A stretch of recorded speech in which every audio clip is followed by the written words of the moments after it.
Hi, I'm Jim Gordon. I'm Lita Leapins. And welcome to the second episode in February of Our City Tonight. Are we doing it by month now? I'm just giving people, it's early in the year, so. Okay, we're here at Hydra in the Cabana Lounge where we love filming our show. That's right, we also love showing you the show. We're going to get to that after you watch this.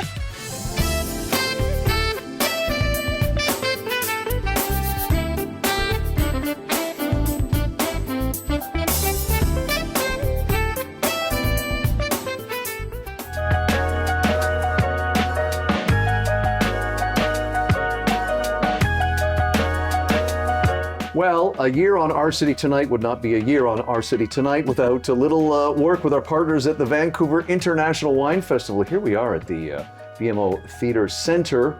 Familiar face joining us, the Executive Director of the Wine Festival, which comes your way February 22nd to March 2nd. Harry Hertzschek, back again. Harry, we were here literally a year ago in this spot. Here we are again, just before the festival. Great to be here. Good to have you here, sir. Oh, it's so nice to have you here. You already are busy, so we had to pull you out of another event to have you on camera. But we're going to jump right into it. We're so excited for this Wine Fest. It is the theme, you're testing me here, West Coast U.S. wines, but that includes 121 wineries with 15 countries. Tell us what's coming for 2025. Well, you captured it really well. 15 countries. I mean, really, our tagline, the wine world is here. I mean, literally, right. The wine world is here. Not just the wines, but also the winemakers, the owners, the principals, those senior representatives from all those 121 wineries coming to Vancouver, investing in our community, staying in hotels, spending money in restaurants, pouring their wines. It's like going to a music concert and getting to talk to the band on stage. That's what's so exciting. 15 countries. And yes, we're doing something we've never done before. We've had California as our theme many times, but this time we wanted to have Oregon and Washington also join the party. And way back when, in 1979, we've been doing this a long time, Robert Mondavi Winery was the first wine festival. Right. And then we became a mini California wine festival, and then we added Oregon and Washington and BC. Those were our early roots. We're just going back to our roots in a way. Perfect. Well, you are the oldest and biggest wine festival in the world now. And the best. And yes. Big word, can't leave out best, actually. Yes. No Principals kidding. love coming here. And one of the unique qualities of the Vancouver International Wine Festival, it's a public festival so that the public goes, but also trade professionals. We have a trade program for people who are buying and selling wine, 43 events in all. It's hard to kind of grasp. So I've got this, let's take a look at this chart. This beautiful visual, the festival at a glance, color-coded.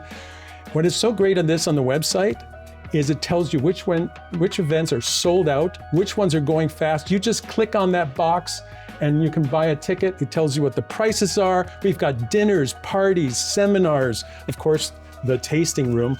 But this is the gateway to the Vancouver International Wine Festival, I must say. And that's a printed version. Obviously, you've got that on your website as well. One of the things that's great, Harry, each year when you have all these countries coming is you always bring wine in from countries that, like, I think last year you brought someone to us to interview from Bolivia, which was and we love the wine. So let's talk about some of the countries you've got coming, because I know Lita's looking at the Croatian wine. You've got wines from Greece. Talk about some of the other countries that we represented here this year. Brazil is back. Oh, wow, okay. South America was our theme a couple years ago. Brazil is back. Greece is coming strong with 6 wineries. They have grapes we've never heard of, regions we don't really talk about much. To be able to have 6 Greek wineries in one section, I think is really, really exciting. And also BC's coming with a really strong contingent, wines from the Cowichan Valley in Vancouver Island, Fraser Valley, Gulf Islands. It's not just about the Okanagan. And so also, this is a fantastic opportunity to try wines, compare BC wines to Washington, Oregon, California. We have something in the tasting room this year called the West Coast Chard Bar, where we're going to have Chardonnays from Cowichan Valley, Okanagan Valley, Willamette Valley, throughout California. And you can kind of compare what a cooler climate Chardonnay up in the north where we are to the kind of riper, richer style of Chardonnays from California. Lots of things to discover. Let's. You always have some wines out when we talked to Harry at the preview. Last year we had some Italian wines out here to get ready for the festival's Italian theme last year. What have you got up for this year's theme? I have such fond memories of Italy being our theme. I had to bring back an Italian Nothing wine. wrong with that. That's okay. Sergio Zingarelli, yes. And so Italy's back strong with over 12 wineries. This is a Cabernet Sauvignon from California, from a region called Paso Robles. And this Cabernet Sauvignon M is going to be at our Bacchanalia Gala Dinner and Auction, raising funds for our charity Bar on the Beach Shakespeare Festival. So this is going to be one of the dinner wines. And then because of the West Coast theme, I had to bring a Pinot Noir from Willamette Valley. I know some people say Willamette. It's Willamette. It's Willamette, damn it, okay? So that's, you just remember that. And this is a really iconic Oregon Pinot Noir from ERAP producer. So to have, whether you're really into the Okanagan cabs or Pinot Noirs, the comparison with Washington cabs, Oregon Pinots, California, it's really going to be an exciting week at the end of February. It is always, and it's good for people that just like to drink wine. It's good for all levels of people that are collectors, just drinkers, or the trade professionals too. We have such a great demographics from like early 20s to 30s, 40s, 50s, and 60s, and wherever you are in your wine journey, whether you're dialing back wine or whether you're looking for wine for gifts, the average price of wine in that tasting room with over 600 wines is $40. Yeah. The average bottle bought on the on-site liquor store is $35 to $40. Yes, we have lots of $15 wines, but what a great opportunity to taste that $50, $100, $150 bottle of wine and to think, wow, I would love to have that bottle for Christmas or for my birthday or so-and-so's birthday. And all those wines that you taste are available at the on-site liquor store. You can have it delivered to your local store, no charge. No one does that anywhere else in the world. That's pretty Thank cool. you to BC Liquor. Hey, February 22nd and March 2nd, vanwinefest.ca. And Harry, you can always get tickets for things last minute, can you not? Sure. Good. Okay. I'm hoping you Just can. ask for Harry. If they're not sold out, but we do have tickets at the door at the Vancouver Convention Center, the West Building. Okay. We will have another segment with Harry from the Wine Festival and a whole bunch of other wine segments coming up throughout the spring as we do every year. Thank you, Harry.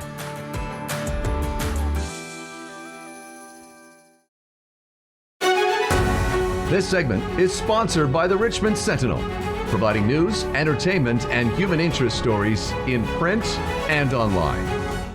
Vancouver's piano man, Matthew Presidente, is a bold rock pop songwriter. In fact, Matty left his career to pursue music full time in 2022. Since then, he's released 8 singles and toured all around BC. You are certainly sought after. In fact, right before I opened this interview, there's 2 different people came in here and said, is this Matty Presidente? Oh, no, Yeah, absolutely. I do not lie. So we're so thrilled to have you back on the show. This is your 3rd time, Matty, and Yes. We love having you on. Oh, I love to see you anytime I have the opportunity. So thank you for having Well, me. yeah, mutual adoration here. But let's talk about something you're super passionate about.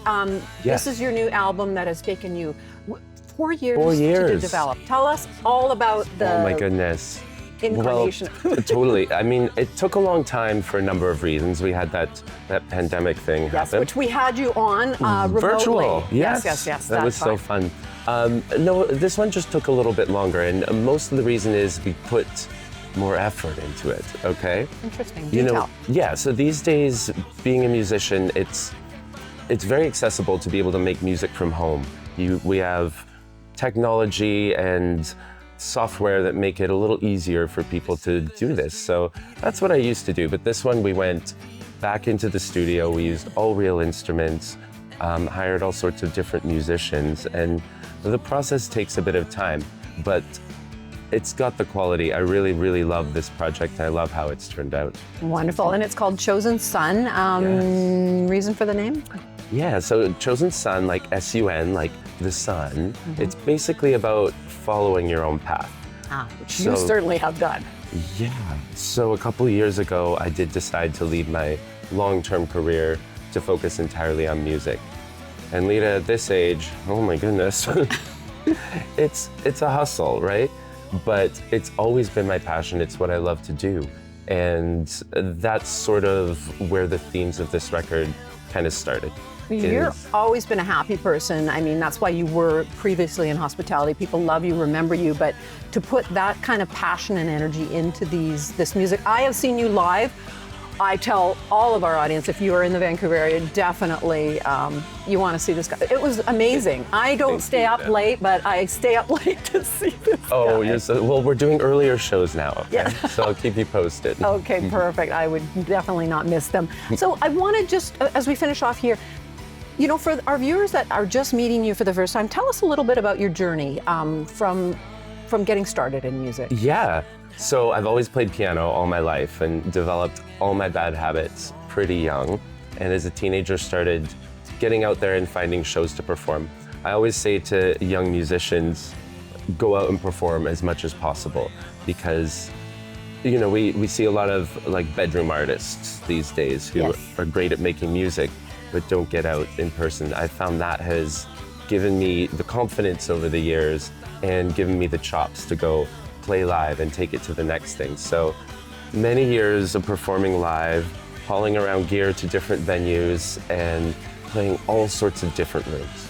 So everything from a CD bar to a nice festival stage, everything from friends, excited music lovers to a crowd that is not interested at all. So you learn so much doing these performances. And so after about 20 years of doing that, I've got to a point where I feel comfortable doing music and gigs full time to earn a living. You are certainly an accomplished musician, and well, this is a full-length album called Chosen Son. In fact, I can't wait to listen to it. And I still listen to CDs, and as you mentioned, it seems like the generations are coming back to CDs. Yeah, I mean, CDs are trending a little bit, but of course you can still listen to the album on streaming. And yeah, I think you're gonna like the song The Rhythm. That's the one for you. Okay, I will definitely listen to that. So they can hear you on what streaming platform? Everything. Okay. You can find it Spotify, Apple Music, Deezer, whatever you want to do. Perfect. And your website where they can find out all kinds of information. Yeah, totally. Yes, MatthewPresidente.com. Wonderful. Well, we're so pleased to have you on Our City Tonight. Don't wait so long the next time. I know you're busy touring, so to grab you into the studio, we're thrilled. So Chosen Son, Matthew Presidente, check it out. Thank you, Check Lita. out where he is touring, and you don't want to miss his live show. Thank you, Lita. And tell Jim I say hi. Okay. Hear that, Jim?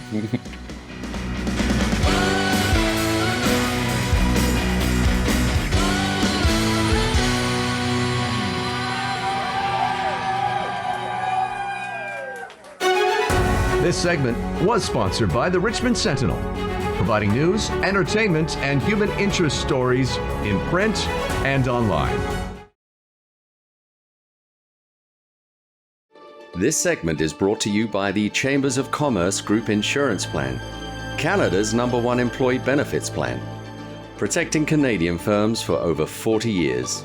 Well, he's back for another segment here on Our City Tonight. Ramon Salinas is the Regional Marketing Director for Chambers of Commerce Group Insurance Plan, BC and Yukon, over 20 years experience in the business. Ramon, welcome back. Happy New Year. A little late to say that, but good to have you. Thank you very much. Last time you were on the show, we talked about a number of issues. One that really stuck with me, I've talked to friends about that because they wanted to know more, and that was basically the difference between benefits versus salary. We're going to talk about something that's equally important, I think, and that is HSA. We'll tell you what that is in a second. But before we get to that topic, let's talk a little bit about the Chambers as a group and refresh our viewers' memory. Yeah, certainly. So the Chambers of Commerce Group Insurance Plan is a comprehensive employee benefit program. And it was specifically designed over 40 years ago to fill in the gap for those small to medium-sized businesses so they could access quality benefits and comprehensive benefits for their employees and dependents. And today we are over 30,000 members strong across Canada and are the #1 association group insurance plan in the country. One of the other things I really took from our first segment was, and because Lita and I are part of this, is that often small businesses say, I can't afford this. And it really, that's not the case. Yeah, no, not at all. And that was the old school thinking. Yeah. And the Chamber's plan, as I mentioned earlier, specifically developed the program to service those needs. So whether you're a one-person company or you have 50 or more employees, the Chamber's plan have products that are designed specifically to service that market. Let's go a little deeper with our segment today and talk about how it services and how it's tailored. This is one step even deeper than what we did last time, and that is something called the health spending account. Explain to our viewers what this is, because I was fascinated about how this can literally be tailored to individual employees in the company that takes this insurance on. Yeah, of course. So the health spending account, or HSA, what it is, it's an individual account of money that an employer can set up for the employees with a pre-designated dollar amount, and then those employees can use that money for themselves and their dependents to spend on, health and dental expenses that they might come across, and run it through the health spending account. Mm-hmm. And this can be for expenses that are not covered by the provincial government, or perhaps that are not already covered by an existing traditional employee benefit program. And I said to you, what's fascinating too is that you take, say, someone my age and another employee that works for you, maybe 28 with 2 kids, and how you can say, okay, I've got to make sure this works for Jim at his stage in life, but also this younger employee and his wife and kids. Yeah, and that's the beauty of a health spending account, because it's very difficult to try to go on an insured basis through a traditional plan model to cover off what everybody needs. So with the health spending account, as it's just a preset dollar amount, the individual employees can spend that money or designate those funds to where they specifically need them at whatever stage in life that they are. And as you did with your first segment, when we talked about, as I said, the big takeaway for me was raise versus benefits, and how that can really help both the employee and the employer. Let's talk about the advantages for the employer and the employee in this situation. Yeah, of course. So as I just mentioned, if an employer is trying to cover off everything, an older employee, maybe they need some extra money for eyewear, for vision care, where a younger employee has kids in the stage where they might need orthodontics. And to try to package that all together in a traditional plan can be very expensive and very difficult. With the health spending account, the advantage there is that you can customize. So the employees that need extra money for vision care, they can easily spend that for their eyeglasses. Right. Maybe somebody would run out of, they've used up their $500 allotment for physiotherapy or chiropractic for the year, and they need some extra. Well, then they can use the health spending account to top that up. Or orthodontics. Not everybody's going to have children in that age, or they won't all need orthodontics, so they can use it. So really the advantage to the employee is that it's very customizable. They can use the money for their specific needs, and for the employer, they don't have to try to cover off everything. They can just designate the money, and again, there's that flexibility there for the employees. I said to you the other day, if you take it as a metaphor, it's almost like taking that off-the-rack suit and really tailoring it to your needs and your shape and everything. That's exactly it, precisely. I'm very deep, actually. I like the way I said that. Okay, one thing, why does a third party need to be involved versus a firm just paying employees directly for their expenses? Well, and that's a great question. I get that. We get that question a lot out in the field. Yeah, like why can't I just, they'll bring me their receipts and I'll write them a check for their medical expenses. Right. There's a few issues with that. Okay. Number one is that it's going to involve a lot more administration for the business owner. I mean, a small business, they're out there, they have to be doing what they do best and running their business, and don't have time for that extra burden of the administration of it. But more importantly, if it's not run through a third party, through an insurance carrier, that becomes a taxable benefit to the employee. Versus if it's run through the insurance company, it then becomes a non-taxable benefit to the employee. Okay, wow, that's important. Can you just briefly, why is that? That's because there's a small administration fee that is added on. Okay. So the way the CRA regulations go is, it becomes, once it gets flowed through the insurance carrier with the administration fee, it gets viewed as an insurance premium, and it's not being paid directly by the employer to the employee. It's being run through that third party. So then it gets treated as an insurance premium and not as a direct pay for a benefit to the employee. One thing I'd like to talk to you too about is, can you explain funds carrying over again? Just give us a better sense of that. Yeah, and the other great thing about the health spending account for the employer is that there's that flexibility. They have the cost control on that. So they've set up, let's call it $2,000 a year per employee to spend on medical and dental expenses. Some employees may not go through all that money. Maybe they have a good year, they haven't needed to use all that money, and there's some leftover. They've only used $1,500 of it.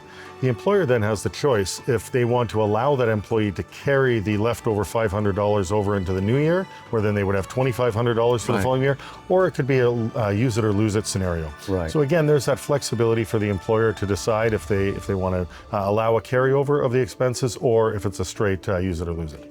Ramon, thank you as always. We will have Ramon back in the spring with more great details on how we can help small businesses. Again, chamberplan.ca. Ramon Salinas, Regional Marketing Director for Chambers of Commerce Group Insurance Plan BC and Yukon. Thank you, sir. Thank you very much, Jim.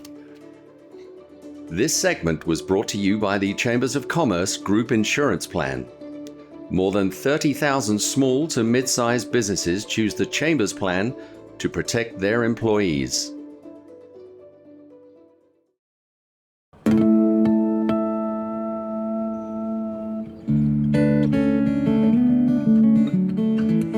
He is a three-time world champion, multi-awarded acoustic guitarist, and one of the pioneers of the solo percussive acoustic guitar style. He also is a brand new member of the Order of Canada, and I am so proud to call him my friend of almost 35 years, Don Alder. Welcome to our city tonight. You've been a guest a few times, and we're so excited to have you back. Thanks, great to be back. Thanks for having me and taking the time. Thank you. Absolute pleasure. How exciting is this? Well, if for people that have seen the show before, they're getting to know who you are. But let's jump right into Order of Canada. Sure. Because we're gonna put up all your awards and talk a little bit about your career. But that is super exciting. Yeah, I'm driving down the road on tour in Germany, and a late night going back from a gig, and we see this weird email, and it's just a call, and I couldn't call, but then I get this call, and it was like, you got the Order of Canada? I'm going, yeah, what else are you selling, kind of thing. I was a bit abusive, not too bad though. And she, of course, said this is a common reaction when people hear that, right? So yeah, I was pretty thrilled. So yeah. Now tell us, I know a lot of what you do. If you could share with our viewers, what led up to that?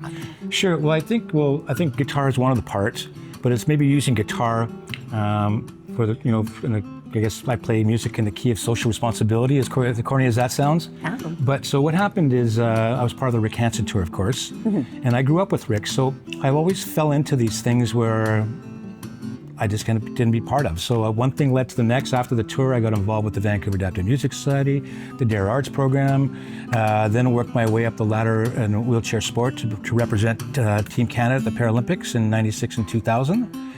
So it's been all these different little things, and I didn't really keep track of them. We're just going from one technique to the next. And the funny part is that, I didn't search out these things. It wasn't like I'm going to make a difference in the world. I fell into them, and really ended up getting more help from the people that I was with than you see a person in a wheelchair struggling every day, and you go, geez, I can't complain about much for my life. So it's been just an incredible journey. I'm really honored that I kind of got it. So yeah, I would disagree with falling into it, because I've known you almost 35 years, and I just know your style, and I know your grace, and I know what you've given back to the community. Thanks. So, all humbleness aside, Mr. Don Alder. Thank you. Now, you've won a lot of awards. A couple of years ago, Queen Jubilee. Yeah, that would be something like that. The Queen's Platinum Jubilee Award, yes. So given out to six people in Canada, and I was one of the 2 musicians. Well, just, that was your music spans all the awards, as well as your personal giving back to the community. I know you were telling a little story, and I remember this story that you were at a musical retreat, and it's Where's Dawn? You're out there playing for the kids and teaching them how to play. Yeah, that was in Malaysia, and so I kind of disappeared, but then that ended up getting me. They loved what I had done, and they followed me, tracked me, and it led to the Brand Laureate Award. And only Christopher Hadfield has gotten that, and then one other Canadian musician, and then a bunch of Americans and stuff like that. So that was pretty nice. That's incredible. Yeah. You are such a humble person. It is hard digging and getting this out of you, but we all have all the viz and stuff of all the awards that you've won. You've been featured in so many guitar magazines. In fact, I love this, that you've played with Grammy winners Angelique Kidjo and John Parr. Tell us. Yeah, the Angelique Kidjo is pretty funny, because she was playing at the Chan Center with her band, and they wanted her to play at Wee Day because she was going to be a surprise singer for Desmond Tutu.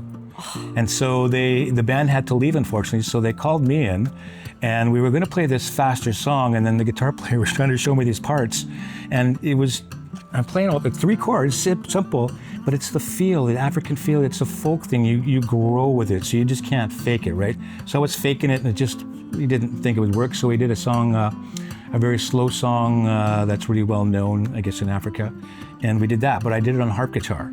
Oh, yes, And your beautiful so they harp had me guitar. standing on this pillar like 50 feet away, and I had the earbuds in, and so I'm watching her down on the stage, and it's all echo, right?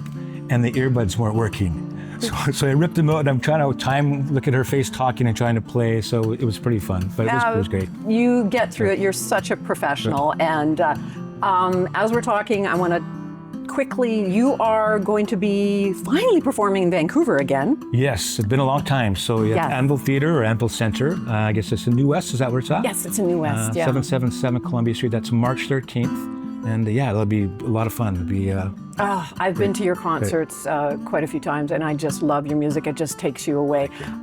You're also traveling. You're back to Europe for 2 months. but After yeah, that, March 21st back to Europe. yeah, 2 months, it'll be You fun again. Just So- well, you're sought after for sure. Well, try and play a few more things here, and Sure.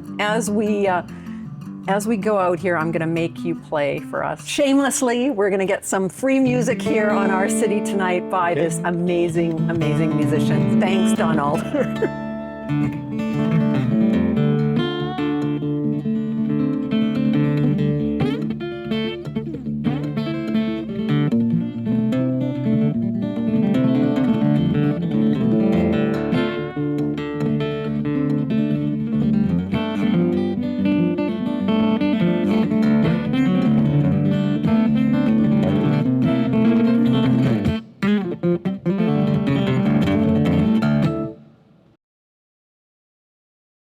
Closed captioning and other promotional considerations provided by Hamilton High Street Senior Residence, Richmond's newest senior living community.